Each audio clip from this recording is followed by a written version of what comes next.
Lo primero que vamos a hablar, o por qué, primero hablarles y decirles que van a estar en un cuatrimestre bastante complicado. Es un cuatrimestre que va a llevar a que tengamos una cursada atípica. Cursada atípica, ¿por qué? Porque nosotros como cátedra vamos a participar en todos los paros que tenga la CONADO. Lo digo porque es una posición que siempre tuvo la cátedra. En el medio tenemos que interceder para que ustedes no pierdan el cuatrimestre, porque va a ser un cuatrimestre álgido. Así que lo que yo les voy a pedir es que tengan la comprensión y vamos a tratar de seguir una cursada medianamente normal a través de la página virtual. La página lo que nos va a permitir es ir dándoles lecturas e ir avanzando, porque ya la semana que viene no nos vemos. El lunes hay paro, el viernes es 3 de noviembre, entonces ya nos vamos a ver recién el lunes que viene.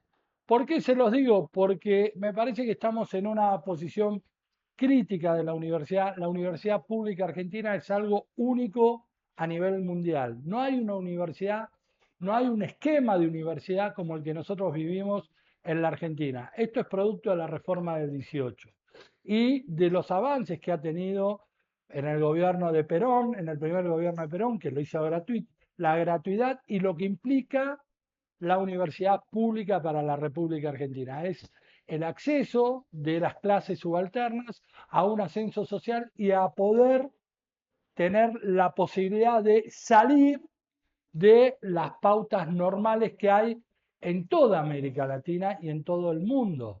Digo, por eso hay que defenderla. Y por eso también sistemáticamente la Universidad Pública Argentina recibe ataques permanentes.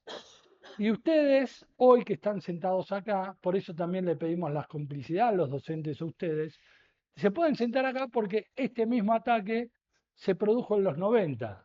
En los 90, la cátedra, Rodolfo, Julio, yo, que ya estábamos empezando nuestra carrera docente y estábamos terminando de ser estudiantes, pasamos por lo mismo que van a pasar ustedes. Y ustedes están sentados acá por la pelea que se dio en los 90. Con esto que les quiero decir que ustedes son los responsables para que dentro de 20 años haya gente sentada como están sentados ustedes ahora.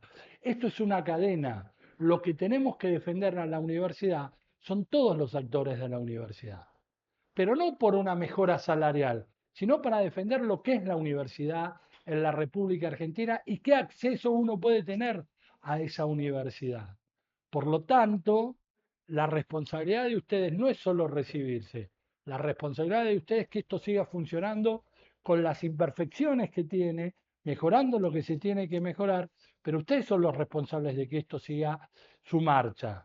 O sea, esta universidad tal cual la conocemos tiene más de 100 años y es un negocio maravilloso para este tipo de políticas que tenemos hoy como políticas económicas que representa el gobierno nacional. Ustedes piensen que en la universidad, alumnos universitarios, hay aproximadamente 5 millones en todo el país, entre público y privado. Si nosotros desglosamos, no hay más de 400.000 estudiantes en la parte privada. O sea que 4,5 millones están en la parte pública. Si con estos ataques a la universidad consiguen, porque también hablemos de una cosa, la mayoría de los estudiantes que están hoy en la universidad son de sectores medios, medios altos, lo cual vienen de pagar colegios privados y lo cual se van a querer recibir porque los alumnos en esta cuestión lo primero que dicen, bueno, yo me quiero recibir, a mí la verdad, si cobras más, cobras menos, me nefrega. El punto está que muchos van a poder pagar una universidad privada. Eso, si simplemente se mueve el 10% de los estudiantes que están en la universidad pública, en el ámbito privado, duplica la matrícula de la universidad privada. Miren el negocio que se está discutiendo acá. Acá se está discutiendo millones y millones de dólares. Por eso se ataca a la universidad pública. No lo atacan por una cuestión de excelencia o porque acá se viene a adoctrinar a la gente, etcétera, etcétera. No, acá se la ataca porque es un negocio. Un negocio que quieren transferir recursos del Estado a la parte privada. Y eso se hace bajando o acorralando a las universidades. Por eso están ustedes, que este reclamo no es simplemente un reclamo salarial. No es simplemente un reclamo salarial. Lo salarial de última es secundario para lo complejo que está la universidad. Lo que es, o sea, es secundario en lo global. En lo particular, un ayudante de primera, un ayudante graduado, cuando empieza su trayectoria académica, por 10 horas le están pagando 220.000 pesos por mes, si es que tiene, si es que tiene algún título de posgrado que la especialización es el 5% del básico, la maestría es un 12% y un doctorado es el 18% de básico. Y llega a 200.000 pesos porque hay una garantía salarial que se consiguió cuando se hizo las paritarias, que nadie puede ganar. Pero un tipo que recién, o un docente que recién empieza hoy en la universidad, cobra 200.000 pesos por mes. Es una locura. Entonces sí es salarial porque los docentes viven de esto. Digo, el docente vive de esto. Pero es mucho más complejo que una cuestión salarial. Por eso ustedes se tienen que sumar a esto. ¿Sumar en qué sentido? En cumplir lo que tengan que cumplir, estudiar, avanzar. Nosotros vamos a utilizar el aula virtual para que ustedes no pierdan el cuatrimestre, pero tienen que ser cómplices en la defensa de esta universidad, de lo que es la universidad. La universidad es algo fantástico, maravilloso, como es acá. Digo, no lleguemos a una universidad como en Chile, como en Brasil, que por más que haya universidades públicas, hay que pagar. Uno en Chile, si quiere estudiar, tiene que sacar un crédito que es más complejo pagarlo que un crédito hipotecario. Digo, o me compro una casa o estudio. No hay, y lo van pagando a 20, 30 años. Por eso cuando dice el ataque ese que dice se llena de extranjeros la universidad. ¿Qué mejor si una de las banderas de la reforma universitaria era el latinoamericanismo? ¿Por qué vienen los brasileños, vienen los uruguayos, vienen los chilenos a estudiar acá? Porque justamente tienen la posibilidad de estudiar en forma gratuita. Digo, entonces, ¿qué mejor que ser solidarios con los hermanos latinoamericanos? Pero también tengan en cuenta por qué vienen acá. Porque en sus países es imposible de estudiar. Y la universidad es un ascenso social. El conocimiento es un ascenso social. Y lo más importante, y ahí ya nos metemos en el seminario, que la lucha contra el imperialismo es una lucha de ideas, es una lucha cultural, y eso se consigue a través de la formación y la educación. No se derrota el imperialismo a través de guerras o no se derrota el imperialismo a través simplemente de revoluciones. Porque una revolución puede venir una contrarrevolución. La única manera de triunfar contra el imperialismo son luchas de ideas, que eso es el faro que hoy es Cuba. ¿Por qué Cuba no cae? ¿Por qué Cuba tiene 67 años de revolución y se sostiene por más dificultades que tenga y por más bloqueo y por más agresión imperialista norteamericana permanente? Porque lo plantearon como una lucha de ideas. Desde Martí para acá, lo único que tiene Cuba como única bandera y herramienta para derrotar al imperialismo son las ideas. Las ideas de que de construir una identidad nacional que trascienda la raza, la religión, el idioma, y que lo que los da la identidad como pueblo es pelear contra el imperialismo y la agresión norteamericana permanente.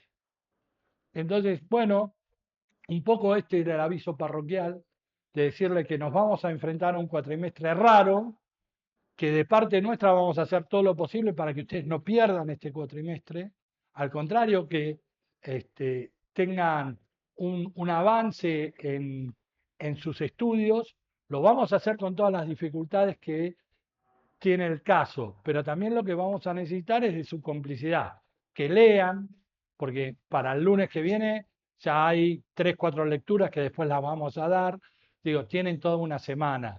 Digo, necesitamos la complicidad.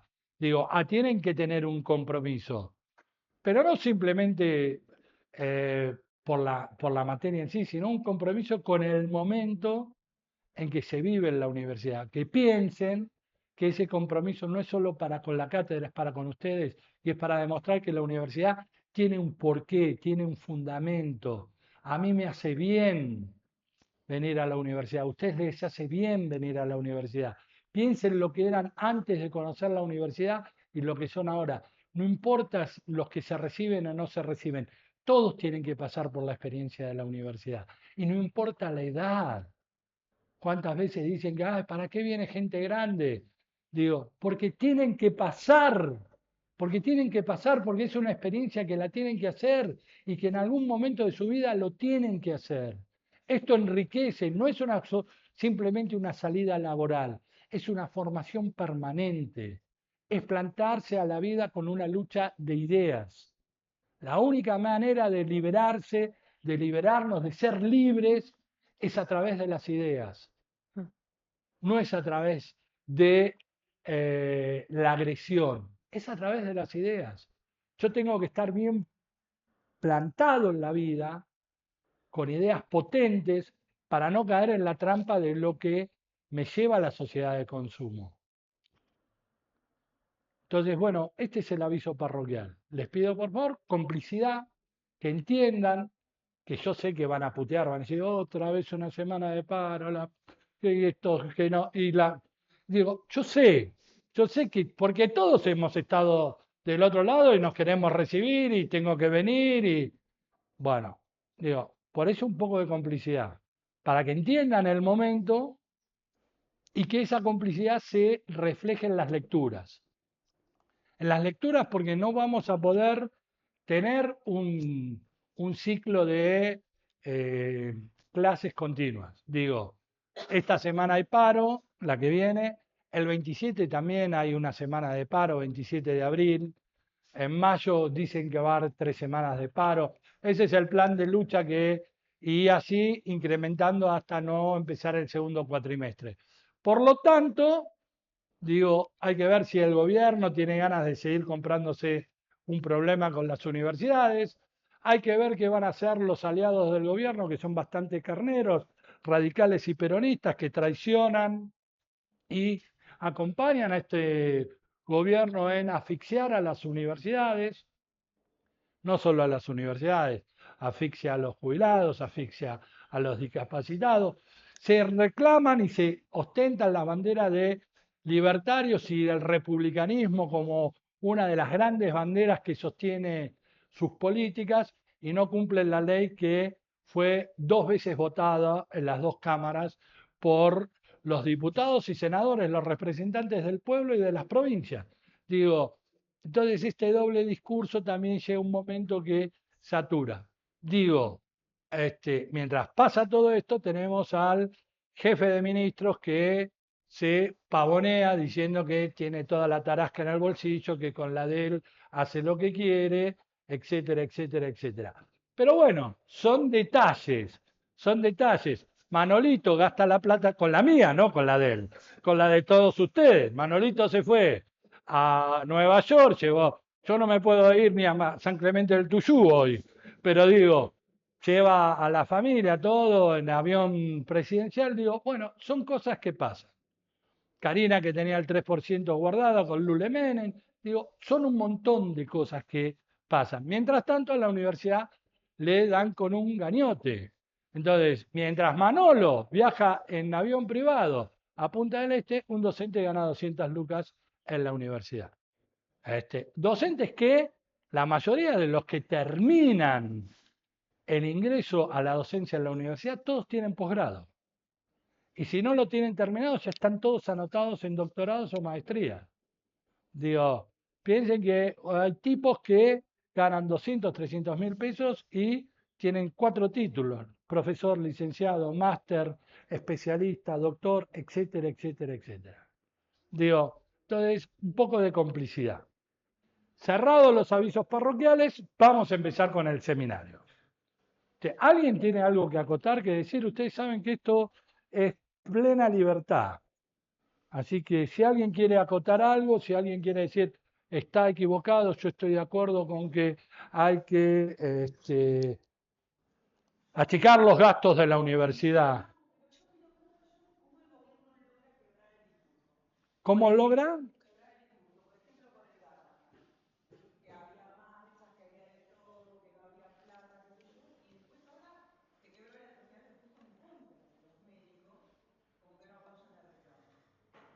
Pero lo que pasa, porque lo que pasa que es lo que estamos hablando, no es que está todo, no es que está todo perfecto.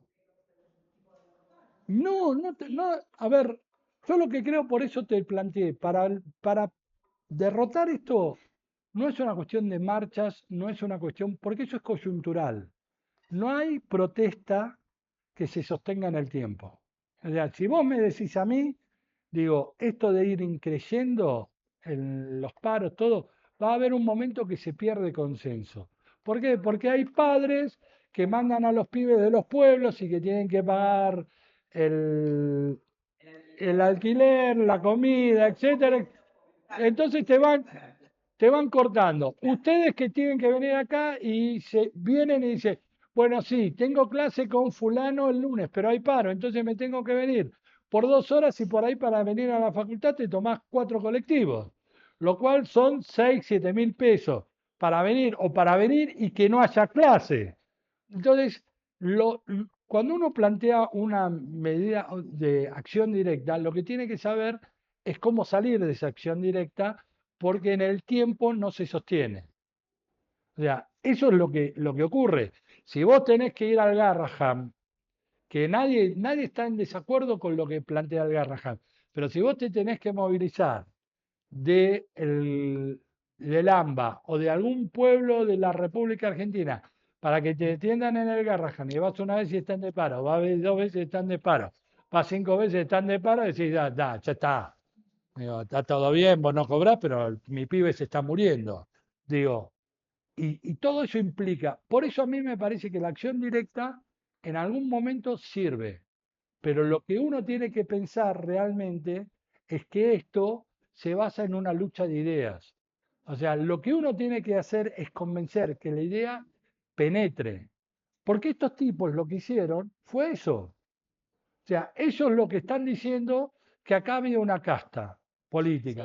Sí, Ok, la casta estaba, qué sé yo, que existían reglas de juego que no eran para el común de la gente. Esa idea penetró en la gente. Esa idea penetró que existe la casta. Y aparte no es de ahora, están con la antipolítica hace 40 años construyendo un relato que la política no es buena. pero también la lucha de ideas no es solamente una cuestión discursiva, como mucho, hace bastante tiempo se viene hablando de esta idea de, bueno, ¿dónde está la conversación en Twitter? ¿Cuál es el tema de la semana? Como que si la realidad solamente pasara, no solamente por el discurso, sino también por los medios de comunicación, ya sea la más media, celular o lo que fuera, o para echarle la culpa o como un elemento que sirviera para, de alguna manera, o generar una lobotomía masiva o convertir a todo el mundo en un único pensamiento. Esa lucha de ideas tiene que sí o sí estar acompañada con una praxis, que no necesariamente es la acción directa, que está ligado con el retorno, creo yo, de la asociación y de hablar con el otro en persona. Que la palabra, ¿se entiende? Parece que un poco medio básico, pero pasamos por algo que se llamó pandemia, que hizo que estuviéramos bastante fóbicos de estar alrededor de la gente. Ni hablar de lo que el otro piensa, de lo que el otro dice. Todo siempre puesto en una suerte de ejercicio de paranoia de me están mintiendo, quieren sacar un lucro de mí. Se perdió ni siquiera la buena voluntad. Es Igual, como ustedes piénsenlo en términos una de, praxis tan cosa como charlar. de la historia. O sea, y esto haciendo un reconto, una de las áreas más afectadas durante los 70, 60, 70, el post primavera latinoamericana, y yo hablo esencialmente de América Latina, pero también el post mayo francés, etcétera, etcétera, donde la producción y la agenda de la historiografía la ponía en el materialismo histórico, a partir de los 70 hay una fuerte ofensiva sobre el materialismo histórico, seminario entre cipayos e intervenciones, porque cuando no hay una complicidad de la clase dominante, viene la intervención o el golpe de Estado. Pero no hay una hegemonía en toda América Latina. No hay una hegemonía en las clases subalternas de América Latina que resisten, que son solidarios con Cuba, que son solidarios con cuando fue el golpe de Estado en Bolivia, que fueron solidarios con la cárcel de Ignacio Lula da Silva. Digo, hay como dos planos de la lectura. Pero ustedes vienen acá y se encuentran con que, como historiadores o futuros profesores de historia, ustedes dicen, no, porque estamos viviendo un momento de globalización. Caramba, descubrieron algo nuevo. El capitalismo, ¿desde qué es capitalismo? Está globalizado. Digo, ¿qué es lo nuevo de la globalización? Y entonces cuando uno pregunta eso, del otro lado dice, no, porque las empresas multinacionales no tienen bandera, todo. Perdón, ¿qué eran las Indias Orientales? Que eran los que gobernaron la India durante 400 años. ¿No era una multinacional inglesa que se fue a radicar a la India? Tuvieron 300 años. Era tan fuerte la multinacional esa que el ejército británico lo pagaban las compañías de Indias Orientales. Recién en 1858, con la rebelión que hubo en la India, ponen un virrey. Digo, entonces, ¿cuándo no hay una cuestión de una globalización del capitalismo? Pero eso lo venden para no discutir lo que sí hay que discutir. Y si no, dicen, bueno, no, estamos entrando en el estadio postnacional. Ya los estados, ¿cuántas veces han escuchado que los estados-nación es algo caduco, que no sirve, que la gente ya está pensando que ahora el capital se tiene que mover libremente y todo? Perdón, vamos a aclarar una cosa. Esos organismos multilaterales de crédito o multilaterales como la ONU, todo, está compuesto por estados-nación. Y esos estados-nación, los que tienen más votos, son los que son los estados imperialistas y los que dominan. Digo, hoy el Fondo Monetario Internacional está gobernado por Estados Unidos. Estados Unidos es un Estado-nación que defiende sus intereses y defiende a esas multinacionales que supuestamente están circulando libremente por el mundo. Mentiras. Eso reporta Estados Unidos una tasa de ganancia que implica que Estados Unidos pueda tener hoy en el mundo, hoy, que es 27 de marzo, intervención armada en más de 122 países, entre bases, intervenciones militares, misiones, etcétera, etcétera. ¿Eso de dónde sale? ¿Quién paga eso? Aparte de pagarlo los norteamericanos, los pagan las multinacionales porque defienden, pero por eso lo pagan a través del imperialismo. Pero lo que hace el Estado-Nación no sigue estando porque es la piedra angular donde se funda el capitalismo. O sea, las empresas son defendidas por Estados-naciones. Los organismos multilaterales de crédito o la ONU o la OTAN son naciones. No es algo, una entelequia. Si no están las naciones, eso no tiene sustento.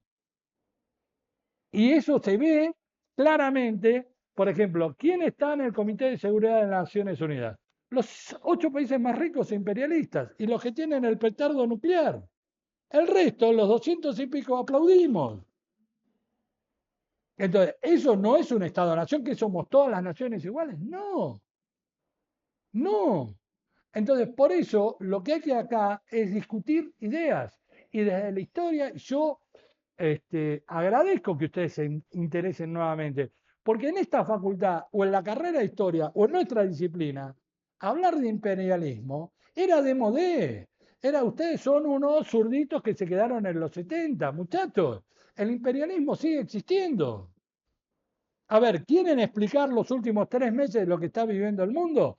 Estados Unidos, a través del imperialismo, hace una intervención militar en Venezuela. ¿Para qué? Para garantizarse el abastecimiento de petróleo. ¿Por qué? Porque tiene una guerra comercial con China. ¿A cuál es el próximo objetivo que tiene Estados Unidos? Cortarle el petróleo a su rival directo, que es China.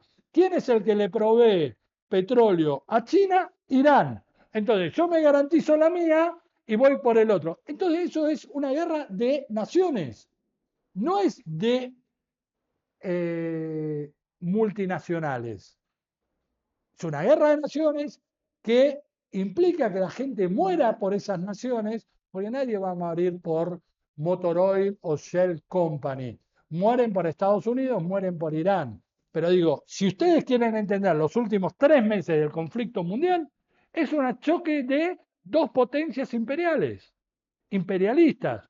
Por un lado, Estados Unidos, que ve que está en un periodo de declive ante la pujanza no solo de China, sino de los BRICS, que ese es el problema que tiene, porque los BRICS es China, India, Brasil, Rusia y Sudáfrica, que es más de la mitad de la población. Digo, el capitalismo ahí funciona de otra manera. Tienen pleno empleo, tienen, o sea, están en un estadio como si fueran pleno Fordismo y va avanzando. Estados Unidos está en un periodo de declive. Ese declive, la única manera que tiene es provocar a los actores del BRICS. ¿A quién? La guerra rusa-ucraniana, un miembro del BRICS. Cortarle el petróleo a China, otro miembro de los BRICS. Digo, entonces, nada, eso es el imperialismo. Crudamente, con Cuba es otra cuestión, que la vamos a empezar a desandar. ¿Por qué? Porque con Cuba el problema no es simplemente la revolución cubana. Cuba resolvió la cuestión social en el siglo XIX de una manera que Estados Unidos hoy no la pudo resolver, sobre todo la cuestión racial. O sea, todavía mientras,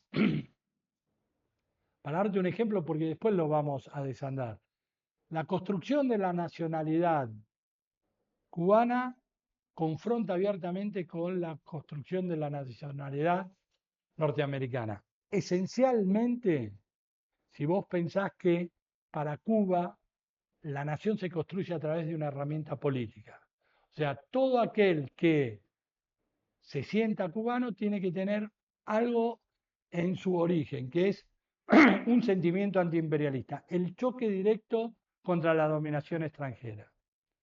Estados Unidos es una teocracia republicana, manejado por los descendientes del Mayflower o lo que ellos llaman el grupo de anglosajones protestantes que gobernaron.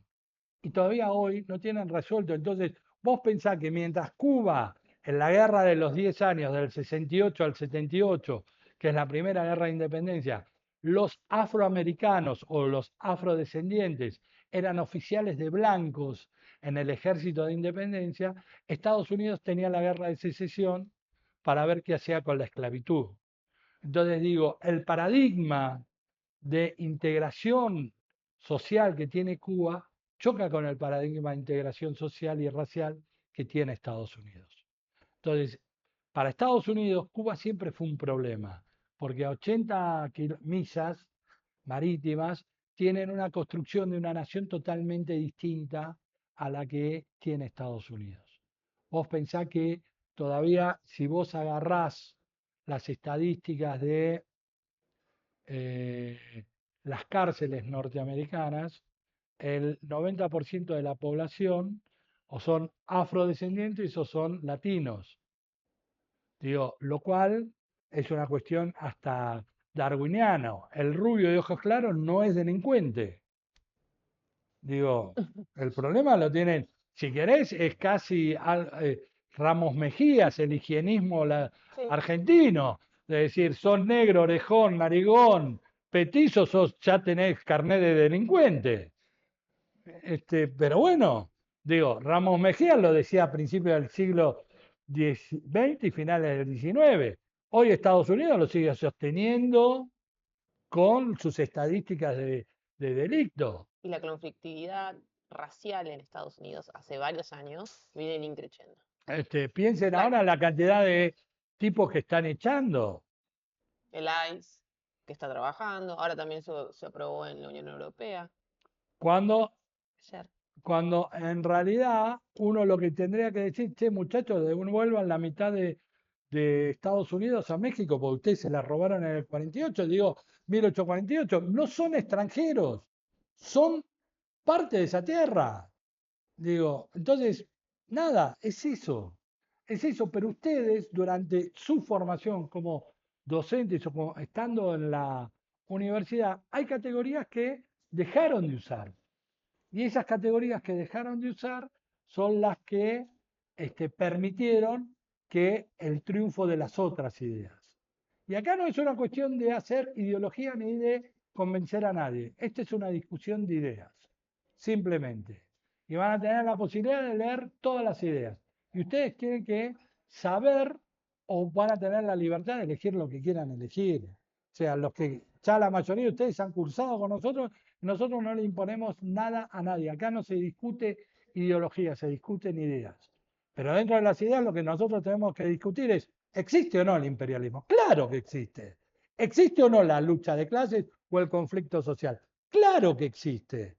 Déjense de pavadas, de decir, no, no hay clases, hay actores independientes que son los movimientos sociales. ¿Qué movimientos sociales? O sea, el movimiento social es una mentira, es algo ecléctico. Porque un movimiento social puede incorporar a un policía y puede incorporar a un jubilado.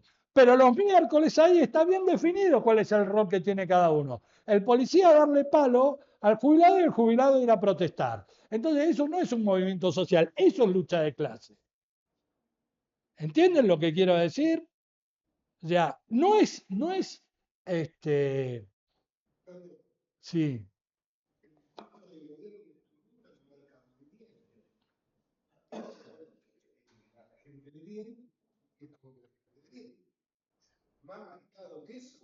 Pero aparte,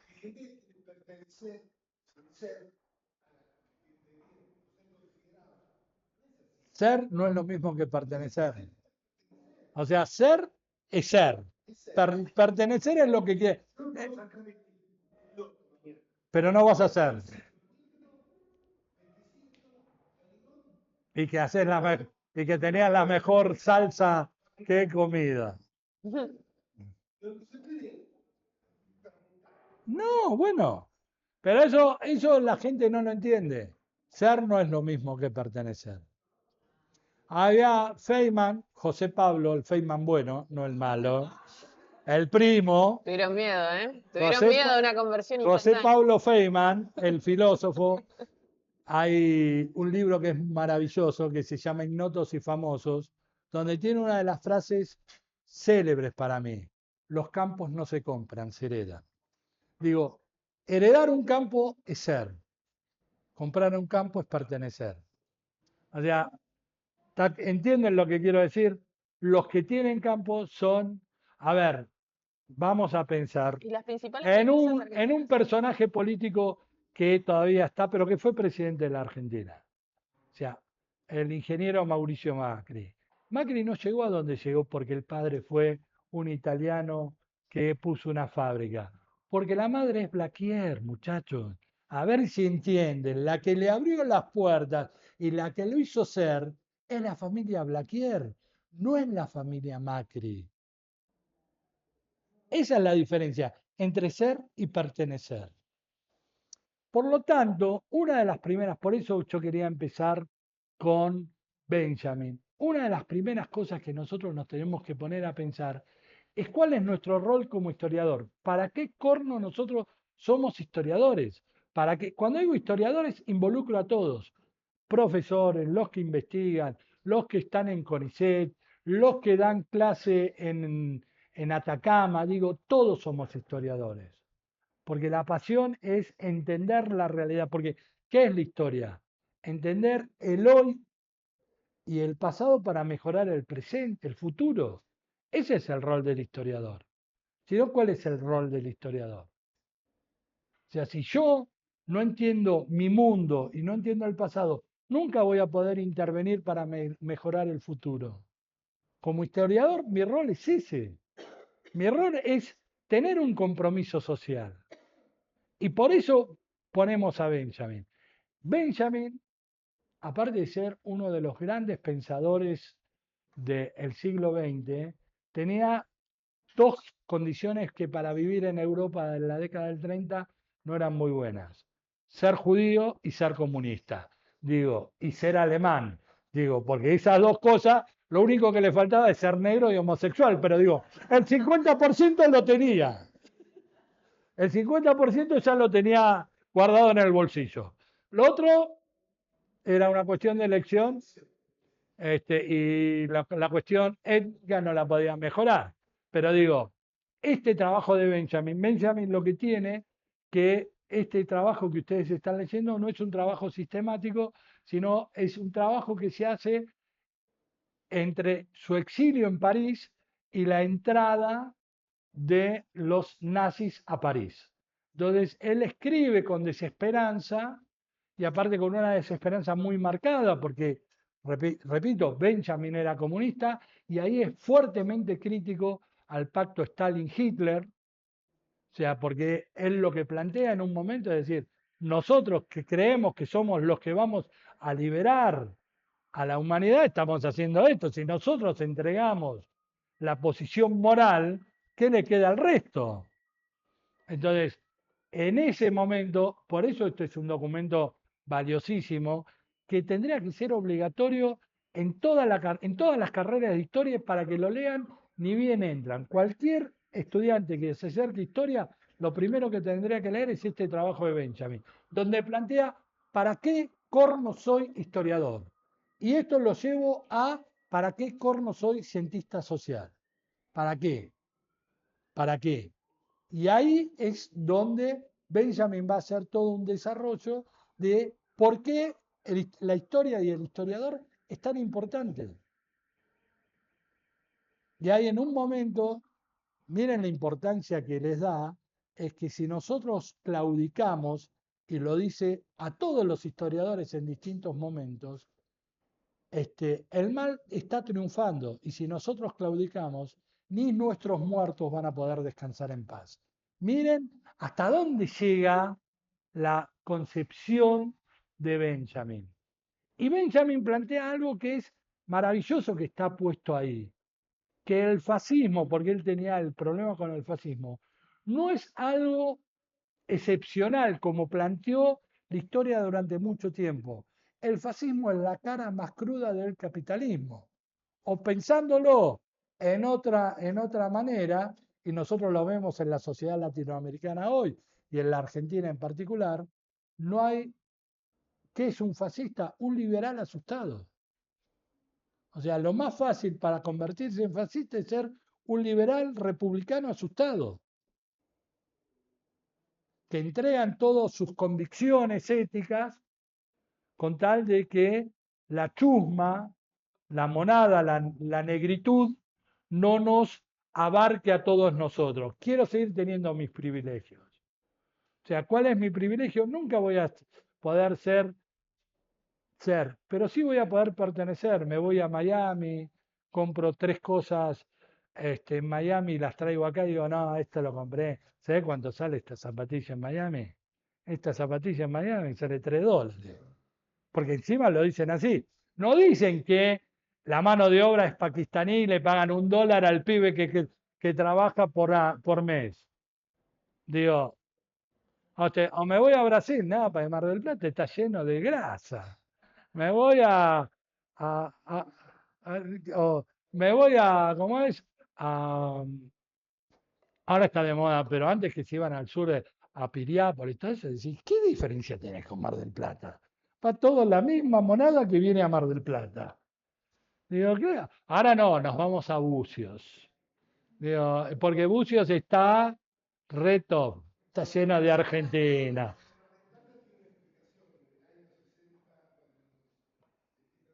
Cuando empiezan a venir los negros, cuando empiezan a venir los negros nos sacaron la playa. Por eso nos fuimos a Cariló y a Punta del Este. Viejo, es esa la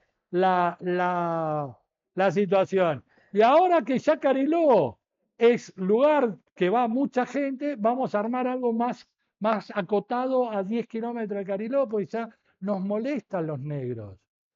Entonces, esa es la verdad.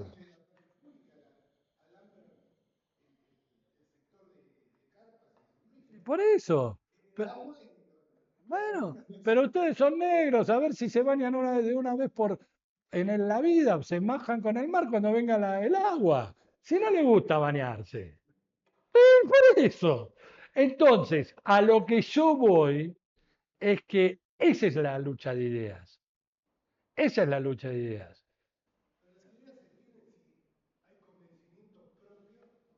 Las ideas, no. Bueno, pero las ideas se construyen.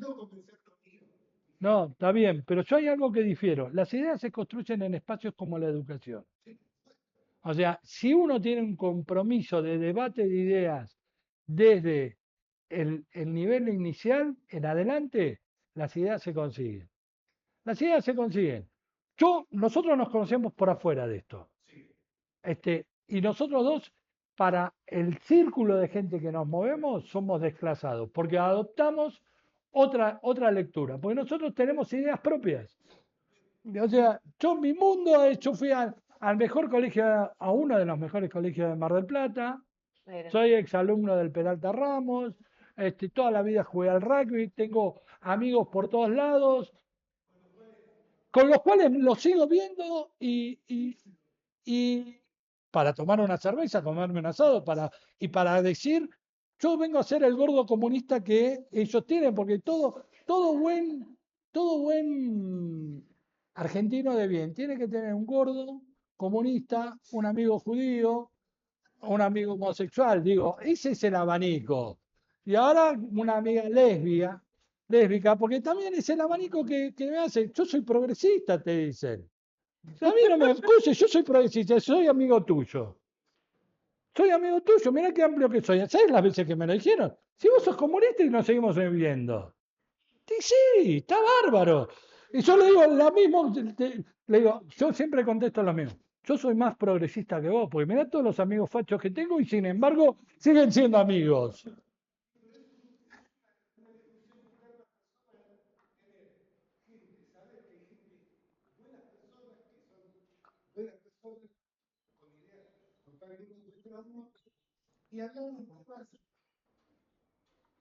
No, yo siempre hablo de mis cosas, ¿eh? No, No le interesa. yo en eso no tengo.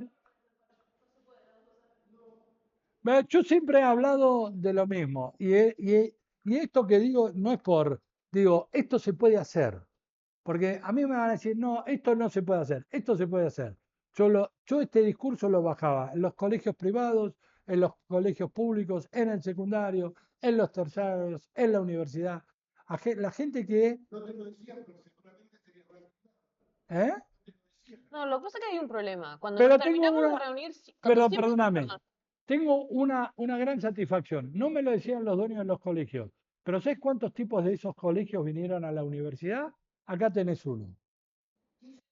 Que vino acá por haber estudiado en el Minerva y tenerme a mí. Y me lo ha dicho. Y no es que lo digo porque me lo ha dicho. O sea, y yo tenés la satisfacción de decir, yo vengo a estudiar historia por lo que usted me enseñó. también Por lo como uno te abrió la cabeza. Alejandro, discúlpame, hay una situación que tenemos o un músculo mental que tenemos que ejercitar, que es la necesidad de no siempre estar hablando con la gente que piensa igual que uno. No podemos quedarnos en esa pereza intelectual, ¿sí? Pero no porque uno tenga que claudicar a las ideas que tiene. No es eso. Sino porque uno tiene bueno, pero ahí está el tema. No se puede evitar una discusión. El Las problema es cómo discusiones se hay lleva que adelante la darlas. discusión. Ahí está el tema. Las Si llevamos la discusiones hay que discusión darlas. en términos de violencia, en términos de insulto, no es una discusión.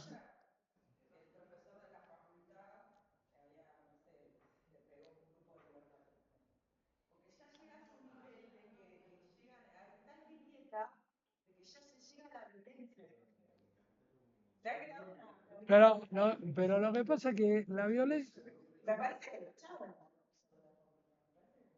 Pero el profesor le pegó a los alumnos.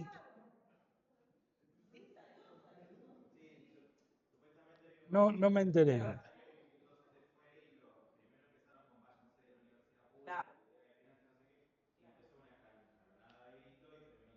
El profesor era el libertario. No.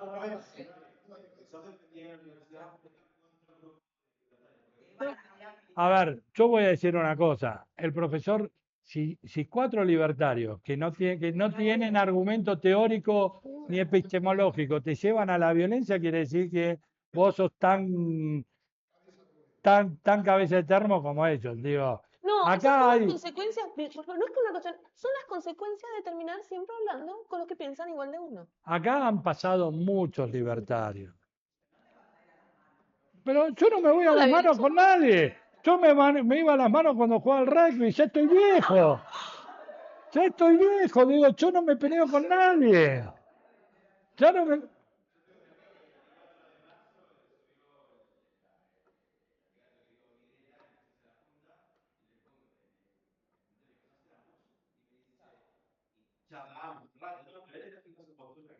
Yo tengo amigos que el 30 de septiembre ponen la marcha de la Libertadora y está bien. Y me río. Se pregunta si uno puede hacer algo, porque más allá de los libertarios que igual piensan pelotudeces y que se vayan a concha de la lora, nosotros, Que, con esa palabra, en su exposición, lo que decía era casi, nosotros podíamos ser Estados Unidos, pero él daba autores que decían que nos faltaron cosas para ser como Estados Unidos, que pudimos ser sí. potencia como Estados Unidos. ¿Por qué querríamos ser Estados Unidos? No, el problema, pero está bien, pero eso uno lo puede llevar a un Ser terreno el de parecer. discusión epistemológica e histórica. Lo que te faltó a vos es algo que es esencial.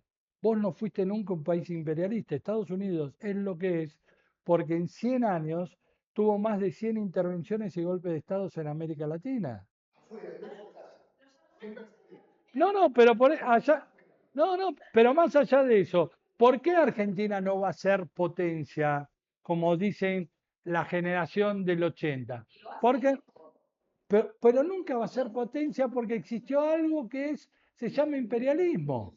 Digo, si uno, entonces la discusión no es, por eso no es una discusión política, es una discusión de ideas. Porque si uno le dice, está bien, hay autores que dicen esto, bárbaro. Ahora yo te hago una pregunta. Si vos sacás la variable del imperialismo, te puedo dar la razón de que hubo algunas cosas que se hicieron mal todo. Pero cuando vos metés una variable como el imperialismo, es imposible discutir. Todos hablan de la crisis social, económica, energética que tiene Cuba.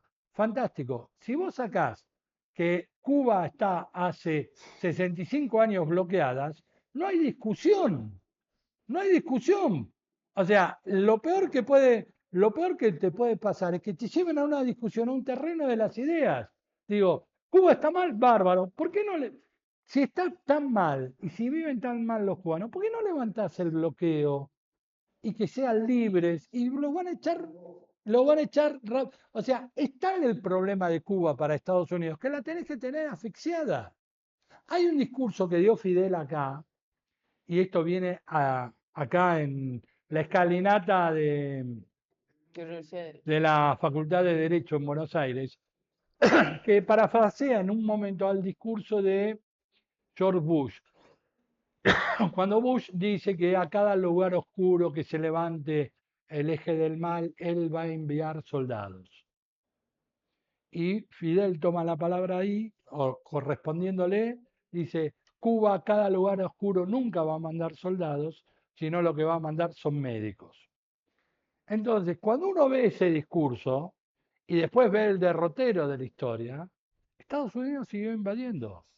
Cuando estuvo la pandemia, los únicos que fueron a ayudar de toda América Latina a los italianos, a Turín, donde el pueblo italiano agradece, son las embajadas o son las misiones cubanas. Fueron infinidad fueron dos tandas, fueron más de 1000 enfermeros y médicos en el peor epicentro de la pandemia en Italia y pusieron la cara.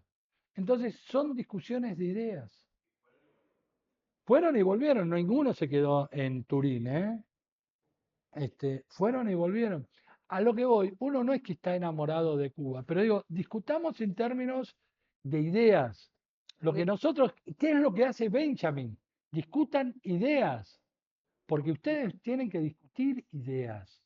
Lo que Necesariamente, ustedes necesitan es anteponer ideas. Porque yo te puedo decir, no, sí, la verdad, nosotros podíamos ser la quinta potencia porque estábamos con Australia, Nueva Zelanda, etcétera. Eso lo dice todos los libros de historia económica argentina. Bueno, pero esos libros no hablan del imperialismo, no hablan del pacto Roca-Ruseman, que es la última expresión del imperialismo inglés acá. Digo, no hablan de un montón de cuestiones, porque, digo, nadie, mientras a nosotros nos imponían el pacto Roca-Ruseman, que en su momento Scalabrini Ortiz denunciaba como la peor ofrenda que tenía su generación por no denunciar ese pacto, cuando hablaba de el imperialismo. Entonces, cuando las deudas de la guerra que contrajo Gran Bretaña y fundamentalmente Gran Bretaña, lo que hizo fue no pagarla y devolverte los ferrocarriles. Después Perón hizo una cosa maravillosa de propaganda, decir, nacionalizamos los ferrocarriles, pero en realidad es que yo no te pago, toma esto y arreglate. Digo, y después tendríamos que haber preguntado por qué Perón le puso a las líneas de ferrocarril en nombre de los próceres liberales, Urquiza, Mitre, Roca. Digo, esas son contradicciones que tiene también el campo nacional y popular. Pero más allá de eso, Perón tuvo que hacer un acuerdo, porque vos no tenías una armada que podía intervenir en el río Támesis y bombardear la torre de Londres para que te garpen la que te debían. Está claro eso. Eso es imperialismo. Entonces yo puedo decir cualquier barbaridad en clase. pero una propuesta en términos históricos muy poco anclada en la realidad. No, en su realidad es tan clara porque él te niega el imperialismo. O sea, vos le decís, ¿existe el imperialismo? Y te dicen, no. Y discutan qué es el imperialismo. Porque ¿qué es? ¿Simplemente económico o es cultural?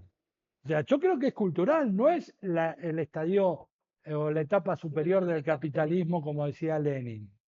O sea, esto es una dominación cultural que tiene sus implicancias económicas, pero fundamentalmente es cultural. Ustedes leen en su formación, la mayoría de la bibliografía que leen es eurocéntrica. Comparan la realidad latinoamericana, explican la realidad. Escúchenme, ustedes ven en Argentina 1 o en la Independencia, en Americana 2, que dicen que el causal de las revoluciones independentistas fue que Fernando VII quedó preso. Déjense de joder. O sea, que Fernando VII esté preso. A ver, el imperio español se sostuvo durante 10 años sin reyes. De 1700 a 1710 hay una guerra de sucesión. Y nadie pensó en modificar la realidad de la dominación española en América Latina. Mm. Digo, y eso choca contra la independencia, por ejemplo, de Brasil o la independencia de México, donde ahí los españoles se hicieron fuertes y cuando había un estallido social como el de Hidalgo y Morelos, se unieron criollos que eran y españoles para reprimir. Después Iturbide, cuando dice el plan de Iguala, dice, ay, somos todos iguales, nos independizamos y hacemos el imperio. Y en Brasil lo mismo. Digo, nos ponemos de acuerdo republicanos y monárquicos para independizarnos, pero mantengamos la mano de obra esclava. Digo, ¿de qué estamos hablando? ¿Por qué no hablamos de historia en serio? Digo, ustedes se formaron en esa tradición historiográfica. O ustedes no, Fernando VII. ¿Realmente ustedes creen que la independencia es porque pusieron a Pepe Botella, José Bonaparte, en lugar de Fernando VII? Déjense de joder. Estamos grandes ya para tener esa visión. Bueno, esa visión responde, me parece, me resulta que esa visión responde a ciertas premisas historiográficas que regulan el discurso el discurso explicativo de la historia, ¿no? Y el texto de Benjamin ataca Justamente eso. principalmente dos o tres premisas historiográficas que para la, vendrían a decir, la historiografía liberal, o en términos del doctor Bustos, el positivismo y hoy, Fue Roca, pero pudo haber sido Alsina o pudo haber sido el Cabo Pérez A lo que voy, eran las condiciones materiales. Estaban las reformas liberales, había que ocupar las áreas vacías, había que consolidar, perdón, que consolidar el mercado de tierras para que se forme el Estado-nación moderno. O sea, sin un mercado de tierras, sin la consolidación del Estado en términos totales, no hay Estado-nación. Entonces, fue Roca, sí, fue Roca, le tocó a él, pero las condiciones materiales estaban.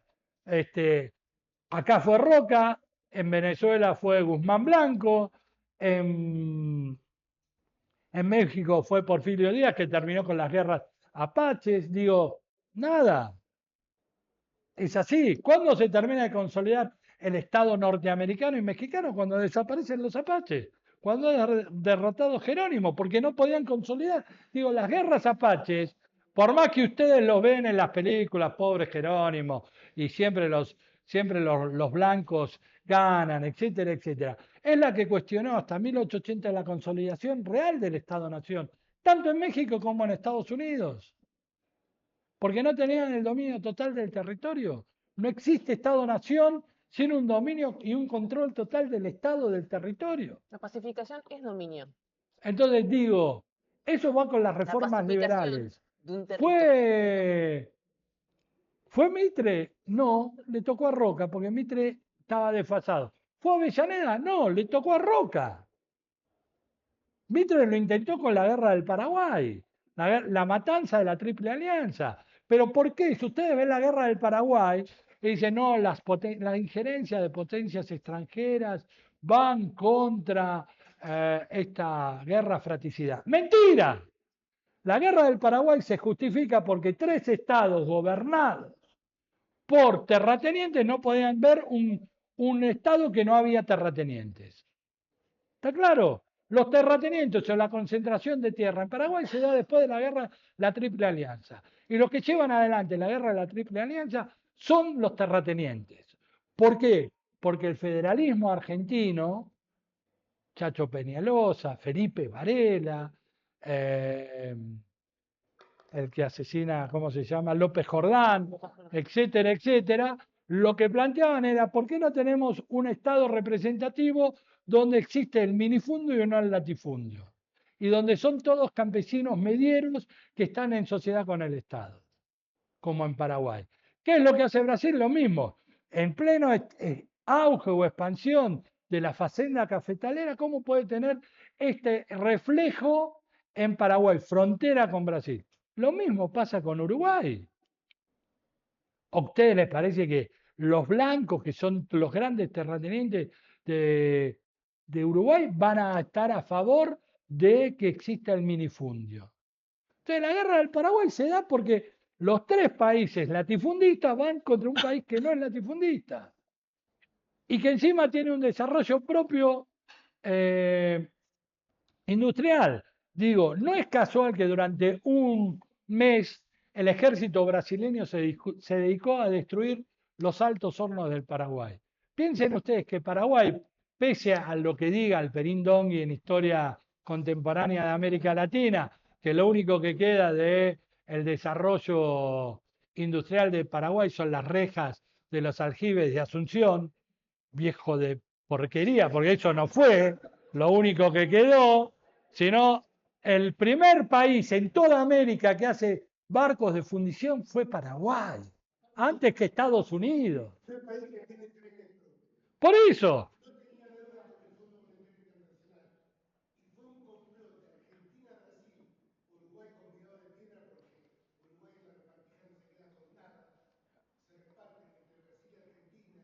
tampoco mucho, ¿eh? Ay,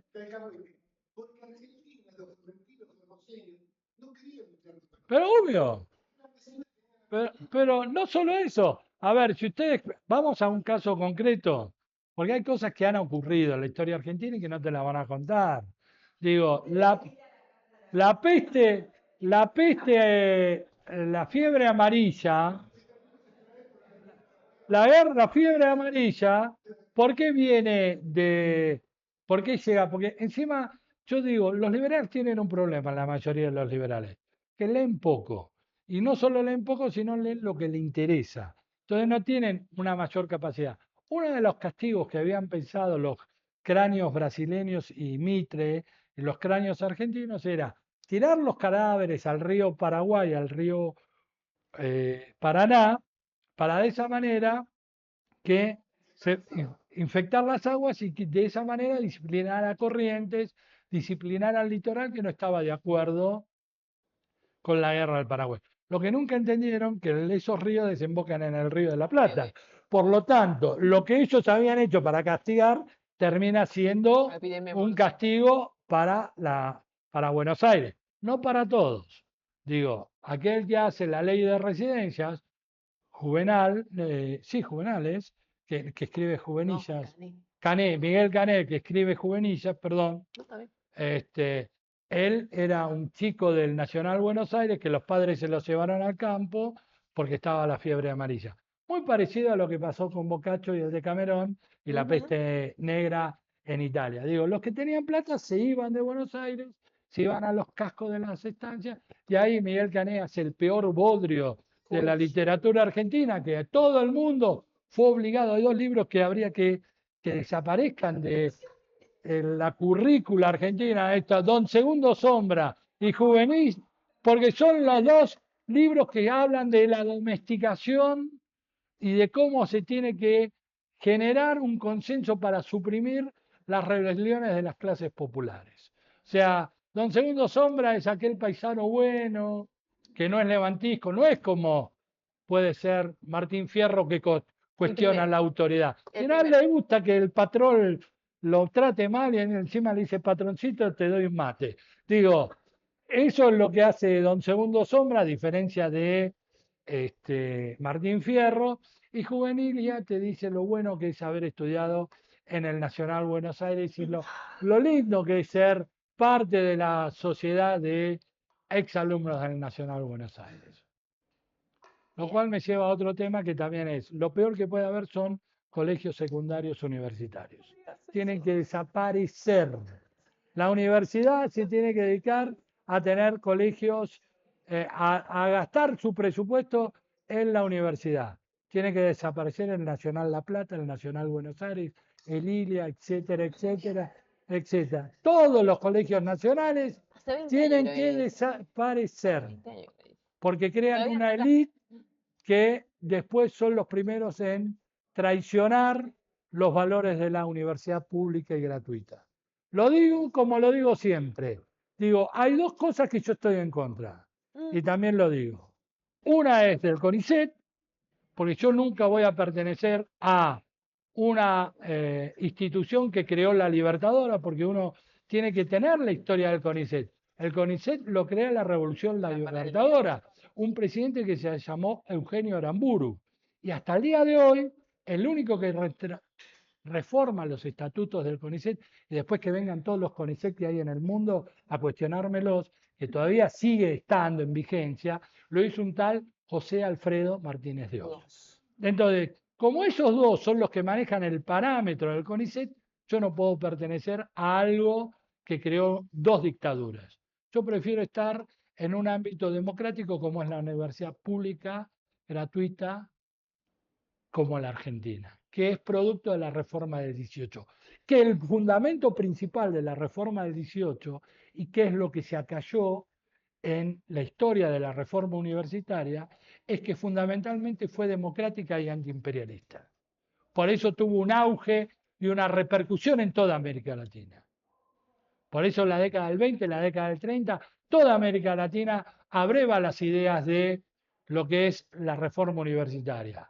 Aya de la Torre, eh, Rómulo Betancourt, Paz Estensoro, todos los políticos que formaron los partidos democráticos en la primera mitad del siglo XX en América Latina son todos hijos de la reforma universitaria, antiimperialista, la del 18. Y esos eran herederos de lo que era el arielismo, lo que era Rodó, donde un grupo de latinoamericanos plantean que la solución de América del mundo está en tener América Latina como eje donde plantearse, revalorar lo que fue América Latina. Por eso ustedes van para este lunes que viene, no, Ahora para el hablamos. viernes que viene van a leer a Retamar, que es un autor muy importante cubano que habla de el Leviatán, de, Talibán. del Talibán. Leviatán es el de Hobbes. El Leviatán es el de Hobbes. Tengo una mezcla, los años me están No hay problema. afectando, por Ahora, eso necesito apuntes. ahora, Bueno, después de esta pequeña introducción para que ustedes vean de qué va el seminario, hablemos de Benjamin, que era la primera lectura. Digo, porque hasta ahora yo dije disparates, los cuales esos disparates fueron bien recibidos porque nadie salió a cruzarme, me tendrían que haber cruzado. Escúcheme, usted, gordo, acá nosotros estamos con la academia, nosotros somos del Rabiniani, nosotros defendemos al CONICET. Miren la estrella culona, qué gran avance que hemos tenido. O sea, descubran la estrella culona y no hablen del imperialismo, que está bárbaro. O sea, hagamos todas las estrellas culonas que después se hicieron de todo, souvenir, pero no hablemos del imperialismo. Eso está bárbaro, bien, pregunta pragmática. el imperialismo. La pregunta pragmática es, ¿hicieron la lectura? Bueno, a ver, ¿Todos? ¿quién ¿Es la empieza? primera vez que leen a Benjamin? Bueno, ya sé que no, pero y vos tampoco. ¿Quién ¿Alguno? leyó a Benjamin antes de acá? Bueno, porque ustedes cursaron otras materias. Claro, vienen con pelota controlada. Entonces, no, pero los que ¿sabían que había escrito Benjamin esto? A ver, y la situación, ¿ustedes alguna vez habían leído algo más allá de él? ¿O lo tenían dentro de su radar de pensadores o dentro de autores relacionados con el materialismo?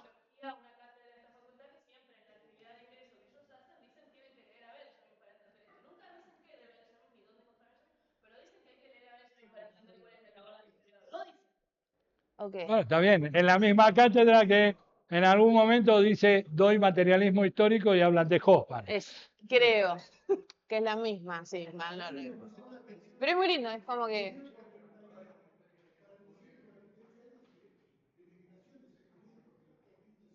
hay una situación particular en la obra de Benjamin, o sea, hay una situación particular, como lo decía el profesor, en su formación, en su registro biográfico, su condición judía, su condición de errante, por esta errancia está ligada por este escape continuo de las fuerzas nazis, que lo que hizo impactó bastante en su producción, en la organización de sus textos. ¿Qué quiere decir eso? 2 veces en la vida de este hombre que vos decís que escribió toda la vida, tuvo la capacidad de tener su biblioteca armada en el lugar en el que vivía. Solamente 2 veces. ¿Sí? Esto hizo que muchos de sus textos sean enviados en forma de epístola, de carta, escritos en papeles encontrados en los hoteles, en donde fuera, a sus respectivos amigos. Amigos, regios amigos, uno era Adorno y el otro era con quien solía cartearse, entre otros. Y eran esos amigos los que de alguna manera empezaron en sus cartas, tener la obra de Benjamin. Sí tuvo publicaciones, sí tuvo una entrada fallida al mundo universitario con una tesis sobre el barroco alemán, que fue en su momento rechazada y bastante criticada. Y claramente ese rechazo se relaciona con lo que les habíamos comentado al principio de la clase, es cuáles son las posiciones. Le damos a Benjamin como si fuéramos desde el ejercicio de qué preguntas harían a cada una de estas tesis un historiador. Igual, para entender a Benjamin, uno tiene que partir de un principio básico. Toda la obra de Benjamin está impregnada por dos pilares esenciales. Uno es el utopismo, Mm. o sea, Benjamin es un utópico, cree en que las cosas van a estar en algún momento mejor. Y otra cosa que se sustenta la obra de Benjamin es en esta expresión milenarista, en esta cuestión, y eso es la tradición más clara judío-cristiana. O sea, el milenarismo, el pesimismo que implica el milenarismo de siempre lo mismo, siempre estamos, y a su vez la construcción de una utopía. O sea, las dos cosas, por eso es que esa es la cuestión esencial, porque esta obra es esa mezcla de esa tradición de la cultura judeo-cristiana. Por un lado la utopía, por un lado la utopía de que hay algo mejor, que ese algo mejor se tiene que conseguir acá, y por otro lado el pesimismo del milenarismo. sea, esas dos cosas juegan en toda la obra de Benjamin y donde más se ve reflejado es acá, Su último texto. que es su último texto, eh, su última producción, que salió a la luz después del suicidio de Benjamin. Pues Benjamin se suicida cuando las fuerzas de Franco lo van a deportar. Él está cruzando, Está tratando de emigrar. está tratando de salir de Francia para España y en los Pirineos es enganchado por las fuerzas franquistas, lo van a devolver y él en una de sus últimas cartas dice, antes de darle mi cuerpo y que me quiebren los torturadores, no le voy a dar el gusto que me quiebren y se suicida. Digo, pero la obra de Benjamin está compuesta por eso. Y esta obra en particular, lo que ustedes leyeron, las tesis sobre la historia, juega con esa ambivalencia de el pesimismo por un lado y lo utópico por el otro. Por eso la figura del ángel y del viento. O sea, cuando el ángel despliega las alas, el viento, que es la modernidad, lo va alejando y esa modernidad lo que implica es ver el costo social y político y humano que tiene esa modernidad y que el ángel, por más que se resista, no puede enfrentar. Eso es el pesimismo de lo que es el capitalismo. O sea, y de los muertos que tiene esa modernidad. Pero por otro lado, él habla de que la posibilidad cierta de que pueda haber un cambio en el mundo. Y ustedes como historiadores, dentro de esta lectura, ¿cuáles fueron los conceptos o las nociones que se sintieron para ustedes más agredidas o criticadas por la propuesta de Benjamin, leyéndolo el texto desde el punto de vista de un historiador? Que ustedes ya hicieron IPH, ya tienen una trayectoria, digamos, de lectura dentro de la carrera. ¿Y Como- qué, Más que qué como, críticas? no solo como historiadores, sino también como cientistas sociales. Es más Como se, complejo. O más, sea, le cabe a un politicólogo, le ¿sabes qué cabe me a un cabe? Yo me sociólogo. hago cargo de mi granja. El resto de la granja seguirá pensando lo que tiene que pensar. Pero, ¿qué es lo que vieron en la lectura que hicieron? Que dijeron, ah, bueno, esto es como algo basal de mi disciplina y este hombre está formulando esta crítica por estas razones, por estas razones. No tienen argumentos. Principalmente lo primero que él, o sea, entre esta dicotomía de el pesimismo y la utopía, donde primero ataca su pesimismo es contra el materialismo histórico. O sea, su pesimismo arranca para decir, che, nosotros que estábamos para hacer esto, ¿qué estamos haciendo? O sea, lo primero que hace es una discusión para adentro. Que es la primera tesis. Que en la primera tesis que dice, che, nosotros que no éramos nosotros los encargados de, no es No es fracaso. eso. Él no habla de fracaso. No. Acá hay Él algo, habla de derrotas, no existen los no hay fracaso. fracasos. ¿Entiendenlo? Uno da una disputa de sentido o una disputa de poder, en este caso sería la evaluación de las fuerzas del materialismo frente al enfrentamiento al nazifascismo, al que dice, ¿por qué estamos claudicando? Si nuestra función como materialistas es criticar, no estar asociados a esto, y ahí construye, y eso es una particularidad del pensamiento de Benjamin, ciertas figuraciones, como metáforas. La idea de esta maquinita, del autómata, del monito, es una construcción De un enano que lo maneja una afuera. alegoría, podríamos también trabajar. ¿Esa alegoría quién es? Stalin el que está manejando. O sea, el tipo, pese a ser nuestros trotskistas, no es nada, pero el tipo dice, che, para un poco. Nosotros que creímos en la Revolución de Octubre, en esto, en la emancipación de la humanidad, me estoy asociando con este tipo. ¿Qué pasa acá? Ujú. Claro,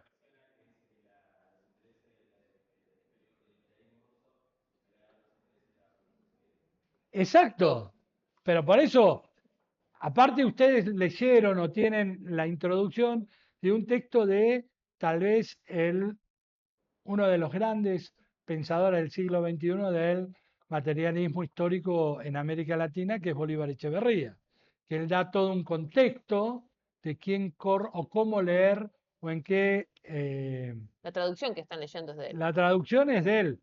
y da a ver, para decir, las coordenadas de cómo leer a Benjamin. Bolívar Echeverría tiene una ventaja, que lee a Benjamin en su idioma, porque él hizo su tesis doctoral en la escuela de Frankfurt, leía alemán.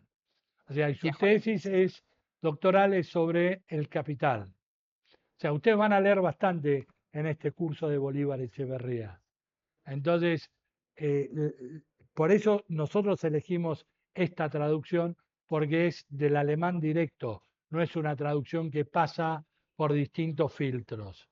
Entonces, y él hace las aclaraciones pertinentes para entender. De hecho, en esa introducción, él lo compara o lo asocia a Kafka, otro judío errante y otro personaje que tiene una disociación entre su realidad y lo que escribe. Mm, sí. Entonces, ahí está el tema. Entonces, la primera crítica y la primera derrota que él marca ahí es contra el estalinismo, contra lo que se convirtió la revolución soviética. Después uno puede decir, bueno, che, pero hubo que hacer esto porque estaba la guerra y ganó tiempo, todo. Bueno, esas son justificaciones que dan los historiadores. Para el conflicto de ideas es una claudicación, es una derrota. Y él lo pone en esos términos. Por eso la discusión es de ideas. ¿Entienden lo que quiero decir? Bueno, entonces, che, ¿qué hicimos nosotros como materialistas históricos para acompañar todo esto? Una vez que termina esa crítica, empieza la crítica ¿a qué? A la modernidad, a lo que implica el capitalismo para la sociedad europea y para el resto de las sociedades. Y ahí va a marcar una cosa que es esto que nosotros estamos viviendo ahora, en esa crítica es donde dice, esto no es algo este, esporádico, no es algo, eh, no es, esto está inmerso en la estructura del capitalismo. Piensen ustedes que casi todos los historiadores, por eso Benjamin es un maldito para los historiadores, porque lo que dice Benjamin en el 39, todos los historiadores a nivel occidental sostuvieron, europeos, americanos, latinoamericanos, que el nazifascismo es un estado excepcional de la historia de la modernidad capitalista y que no se iba a repetir nunca más. Por eso con los juicios de Nuremberg tapábamos todo. Y en realidad, si uno observa el siglo XXI, ese miedo que generó a principios del siglo XX la indisciplina social vuelve a llevar adelante experiencias nazifascistas. Por más que digan que no es nazismo, que no es fascismo, que no tiene las condiciones del nacionalsocialismo, es lo mismo. Digo, en términos políticos es lo mismo. Es la desesperación ante el indisciplinamiento social. Sí,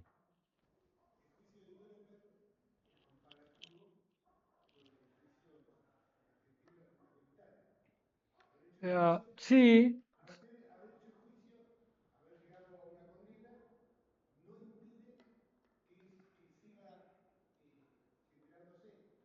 no, sí, pero a mí me parece que el juicio de Nuremberg y lo que hace Alfonsín se basa en el derecho positivo, en el derecho napoleónico, que es que vos no sos, o sea, porque en realidad, si vos no, la discusión que se da después de Nuremberg y la discusión que se da acá después del 83 es que abarca todo el mundo, es lo siguiente, no eran 15 locos que asaltaron en poder a Adolfo y sus muchachos, sino hubo un contexto general que fue toda la sociedad alemana que llevó adelante eso.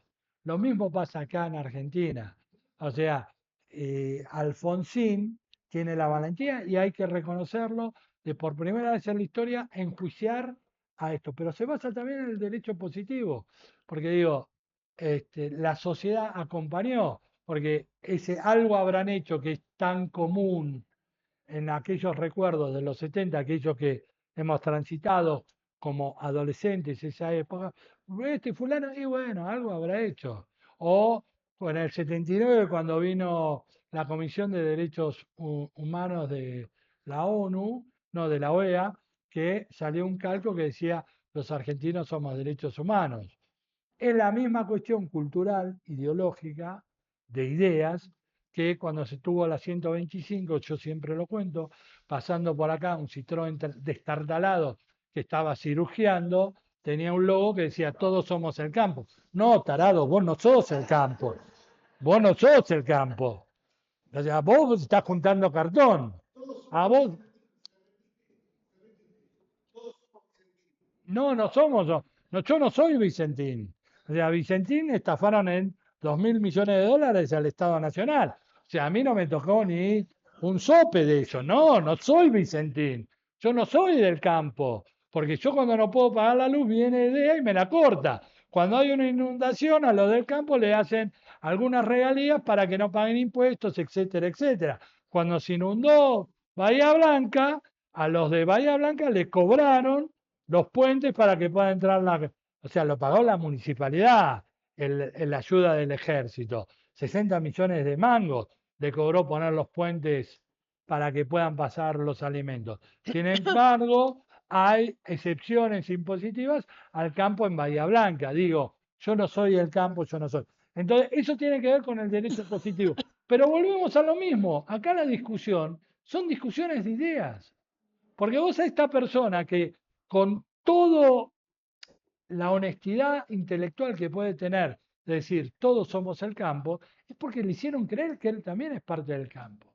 ¿Y eso cómo se lo hacen creer? Diciendo que Argentina es potencia si defiende esta posición asimétrica de ser productor de materias primarias y exportador exportador de agroproductos, y que la diferencia en la matriz del capitalismo latinoamericano es que es un capitalismo agrario, que vos producís materias primas y eso es la realidad. Entonces, cuando las materias primas elevan, acá se dice, son vientos de cola. No, fue la soja que pegó, fue la exportación de carne, pero es la matriz agraria argentina está hasta el día de hoy, que seguimos exportando materias primas en adelante, pero no es solo Argentina, es toda América Latina. Sacando Venezuela, que tiene una renta petrolera, que también es una renta primaria, el resto es todo agroexportadora. Y eso nos tocó en la División Internacional del Trabajo. División Internacional del Trabajo que se queda con el imperialismo. Digo, y volvemos todo a lo mismo. Volvemos a hablar de algo que todavía no empezamos a hablar, que es el imperialismo.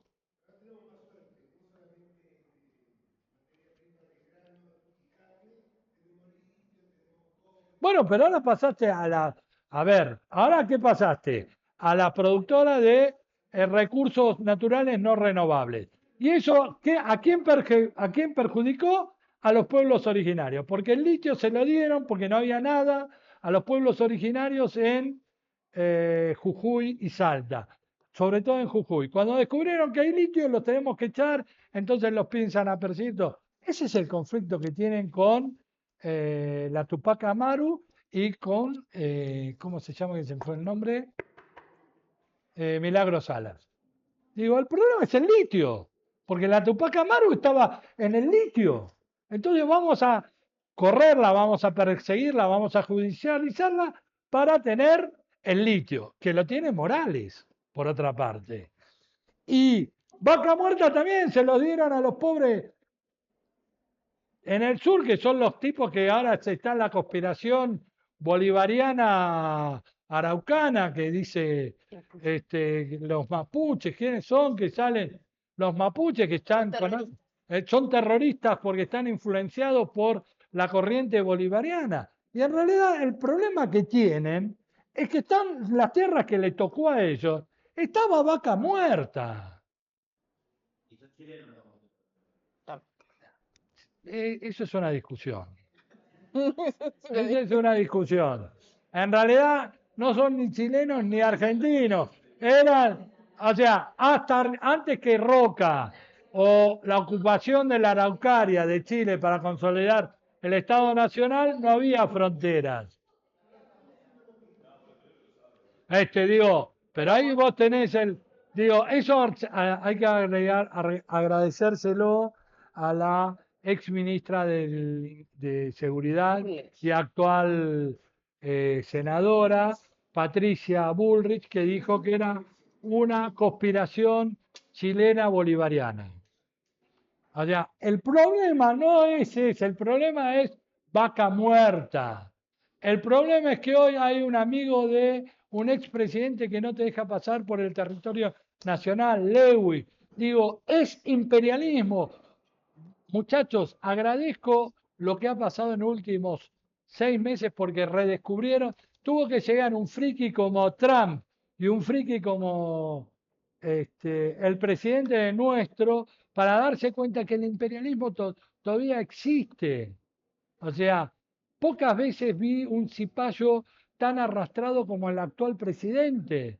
Y no es un juicio de valor, no es agresivo, es una categoría política histórica. Es un cipayo. Lamebotas. Ya está. Entonces, bienvenidos los frikis, porque estos frikis nos descubrieron cuál es la función del historiador. Descubrimos después de 30 años que el imperialismo sigue existiendo. Qué suerte que tienen, los descubrieron. Es como, o sea, esto me hace ahora se me está ocurriendo. Ustedes se parecen a Colón. Descubrieron que existe América, algo que siempre estuvo. Pero ahora dijeron, che, está el imperialismo, vamos por ello. Y ahora todo el mundo habla, las modas en la historiografía son maravillosas. ¿Por qué? Porque descubrieron los desaparecidos en los 50 años. Ahora hay todos congresos, hablemos de los 50 años del golpe de Estado, de los desaparecidos, todo el mundo habla de eso. Y descubrieron el imperialismo por la invasión a Venezuela. Y dijo, no, vamos, América Latina, seamos latinoamericanos, solidaridad, solidaridad. Déjense de joder, esto siempre existió. Siempre existió. Digo, por eso, ustedes me hacen acordar a Colón. Dijeron, existe el imperialismo. Qué suerte. Bueno, pero así se empieza.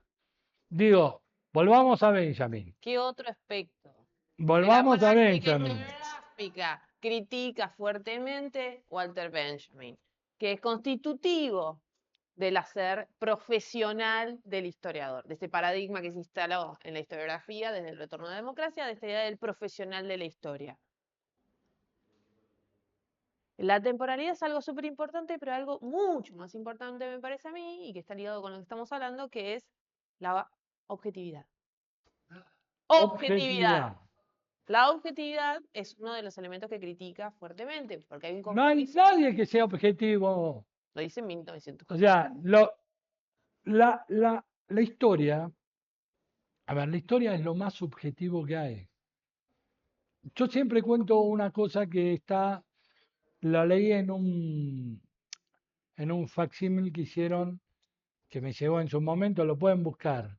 Está en la Biblioteca de Londres, que es una entrevista que le hace el Times, el diario más importante en ese momento, a Marx cuando llega Marx y se pone a laburar en lo que va a ser el Capital.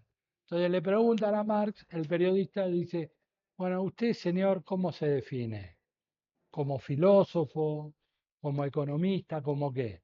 Entonces el tipo dice, si yo me tengo que encasillar en algo, dice, fundamentalmente yo soy un humanista, pero si me tengo que encasillar en una profesión, filósofo no voy a ser nunca, porque la filosofía se dedica simplemente a la reflexión teórica.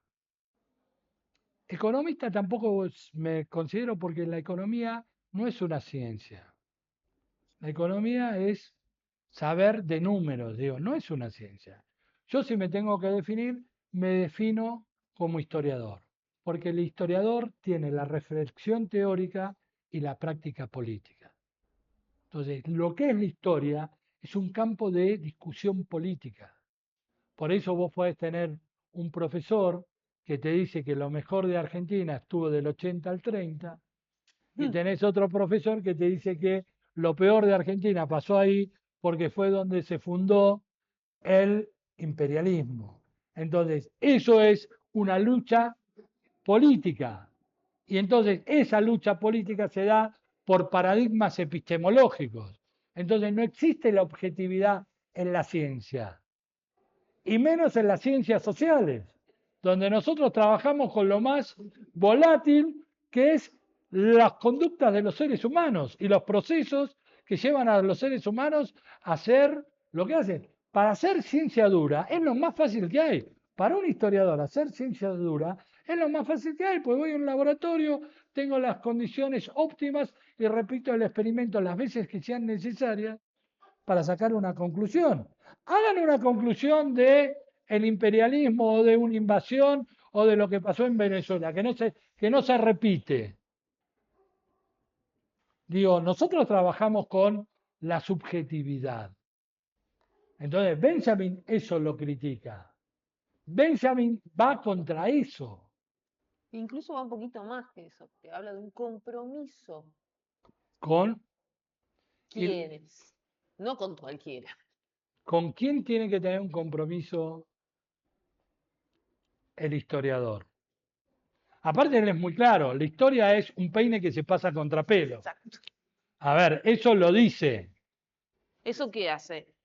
Pone en jaque que este tipo de historiografía de la continuidad. O sea, va contra el positivismo. Digo, el historiador, ¿cuál es la función del historiador, del sociólogo, del politicólogo? Pasar el peine a contrapelo. Era en contra de lo que dice el establishment. Y ahí, cuando uno piensa en esto que les acabo de decir, de la historia como un peine a contrapelo, ¿a quién tiene que defender y a qué voces tiene que buscar el historiador?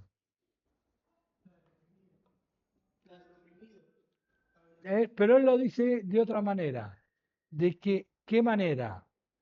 Y vuelvo a la metáfora del ángel que el viento lo aleja cuando expande sus alas. ¿De quién hay que buscar? ¿Cuál es la voz que tiene que buscar el historiador? La de los muertos, la de los derrotados, de aquellos que están condenados por la modernidad capitalista. La de los vencidos. ¿Entienden? Eso es lo que tiene que hacer el historiador. Para Benjamin, indudablemente para Alperín no. Digo, poniéndolo en blanco sobre negro. Benjamin reclama eso. Alperín es una tía gorda que describe en forma lineal lo que quiere escuchar la academia. O sea, la justificación permanente de por qué se producen las cosas. Digo, entonces, nada, hay distintos paradigmas. O sea, ustedes pueden seguir viviendo en Matrix, que es la idea alperiniana de la historia, o pueden estar con Benjamin y decirles bienvenido al desierto de lo real, ¿no? Digo, salgan de la Matrix, digo, ya hacer este seminario es salir de la Matrix, entonces salgan de la Matrix y choquen con la realidad de la historia. Bien, todo esto es una clase introductoria y por qué leyeron a Benjamin. Digo, me parece que una de las condiciones que tienen que tener antes de abordar estas tres lecturas que van a estar para el otro lunes, la de Bolívar Echeverría, Modernidad y Capitalismo, 15 tesis, es una importante, muy importante lectura, me corrijo. ¿Por qué? Porque es necesario para entender que el capitalismo sigue siendo el mismo capitalismo que dice Marx que es. Dice, no se modificó. Las reglas básicas del capitalismo son las mismas. Y aquellos docentes que dicen que Marx se equivocó porque se desapareció el socialismo real, que lean las 15 tesis sobre el capitalismo, que van a entender qué es lo que dice. Digo, eso. Y después, Atilio Borón, cuando habla de Fidel, la historia me absolverá. Sí, Digo, capítulos dentro de Bitácora de Navegante. ¿Sí? este, todo el material está subido. ¿Por qué Atilio Borón? Porque Atilio Borón discute imperio o imperialismo. Sí, es uno de los pocos que sostuvo hubo muy pocos en el mundo que sostuvieron en los 90 y en los 2000 que el imperialismo todavía era una categoría que servía. Uno de ellos es Atilio Borón. Muchas de las cosas que dice Atilio Borón yo no concuerdo, pero vale la pena leerlo. Vale la pena leerlo. Digo, entonces tenemos esas tres lecturas y Fidel, porque en la historia me absolverá lo que van a leer de Fidel, es donde él hace todo un recorrido de por qué el pensamiento antiimperialismo martiano recala y se reconstruye y es el pilar angular del movimiento 26 de julio y lo que pasa en el 53 en Cuba. Entonces, con esos tres vamos a iniciar realmente lo que es este seminario. Lo de hoy fue una clase introductoria, una clase que nos fue llevando y después de esta visión de mesianismo y utopismo, esta discusión entre pesimismo y optimismo de Benjamin, es donde ustedes tienen que releer las coordenadas que tiene que tener un historiador. Porque lo que él está discutiendo es, sean la voz de aquellos que fueron derrotados, porque el poder del capitalismo es muy fuerte y si nos derrotan a nosotros, ni nuestros muertos van a descansar en paz. Piensen ustedes que la cuestión del nazismo no es algo por afuera de lo que es la lógica del capitalismo, sino es un elemento constitutivo del capitalismo. El autoritarismo, el totalitarismo es la última barrera de defensa del capitalismo y piensen cuál es la función del historiador, cuál es la función del cientista social, porque para eso estamos. Y piensen sobre todo si nosotros cómo tenemos que dar esta batalla, que es la que dice Benjamin. Es una guerra de ideas, es una lucha de ideas y no nos pueden doblegar en las ideas. Bueno, jóvenes, nos vemos dentro de 10 días. Arrivederci.